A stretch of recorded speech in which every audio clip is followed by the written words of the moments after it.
So you mentioned the Olympic Games. Do you want to? Yes. I want us to focus on worship. So you've mentioned the Alpha, you've mentioned planting churches, you've mentioned all sorts of different things, and I love all of it. It makes my French heart so happy to hear all of this.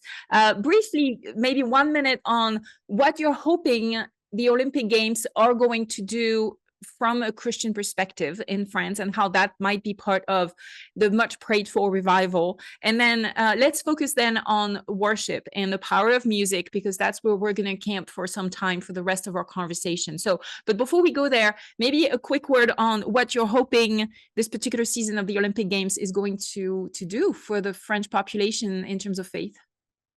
Yeah, we hope that the church will be united to welcome, of course, all the tourists, all the athletes, all the delegation from all over the world, and to be part of that welcome and to bless them. And I think it's so important. As I said, in France, you've got this reality of people that are depressed, are always complaining. It's really frustrating at the moment, because we are in mid-April at the moment, but people are not, French people are not yet completely enthusiastic about what's happening this summer. And, you know, Olympic Games for a country is a really important thing, economically, of course, but in terms of mediatization as well, of course. But it's also joy. It's just the simple fact that sport is a way to unite countries, to unite players, athletes, and we should rejoice about that. And there is, like, as if, and we know that as French people, because when we are not living in the country, Stephanie, I think it's the same that me here from London, we can see, you know, the cultural things that are emerging, and we can see it with different The way languages. I like to say it is that a fish doesn't know what water is. Exactly. And so you have to be taken out of your particular water in order to understand. And so you have to be taken out of your particular culture in order to appreciate it as an outsider would, and therefore learn the lessons from it. I'm totally there with you. So yes, the lenses, and we can see that the waters in France, to take your illustration, are complaining, depressed, and where there is so many things to be thankful for.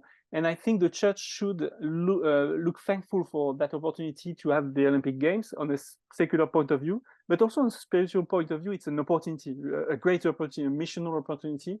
And as we said already earlier, we need to be united in order to proclaim something which is the gospel. And I love the Olympic Games because there are some symbolic that are really biblical and Christian. You know, the I don't know how you call it in English, but the flame, you know, the Olympic flame, which is, of course, for us, the flame of the Holy Spirit, the fire of the Holy Spirit, and the for the peace, dove, the dove, you know, the dove with the, which is, of course, a symbol of peace in the secular world, but that comes from the Bible and a Christian point of view. So these two symbols, we can, of course, share the true meaning, and that's my hope for the Olympics, to wake up the church first, in order for us to have this impact on the whole society.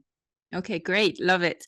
So let's go to worship. And specifically, you were talking about kind of rekindling the flame of joy for the French people through an experience of the love of Christ in the Holy Spirit. And so you're part of an incredible project that has to do, like you mentioned earlier, it started off with the much acclaimed song, The Blessing, in English, and then it got translated in I don't know how many languages, and it's been all over the world. And The Blessing France was a big thing back in 2020, but it didn't stop there. So you have a series of songs that are all called The Blessing, and right now with the Olympic Games, the song number 5 is coming out. So tell us about the genesis of it and what you're hoping it's going to do. And then I'll take a moment, because we're not gonna have it in French. I'm gonna read the words of it in English at some point once you've described a little bit of the context of it, and then invite us to be a part of it. Tell us about what's happening with The Blessing 5.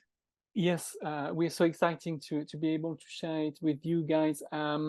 We've continued that movement of the blessing songs that was so important. And again, that song, The Blessing, has united so many Christians around that. It was the time of the COVID, you remember?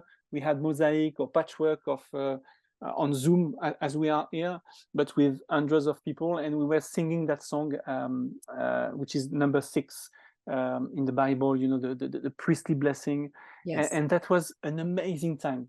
And we decided to follow it on and to do a song for Christmas, for Easter in 2021, and then to continue with a song with the church, you know, the beautiful vision of John in Revelation, where we can see the Lamb and the throne of God and all the people of God worshiping and praising God and the Lamb.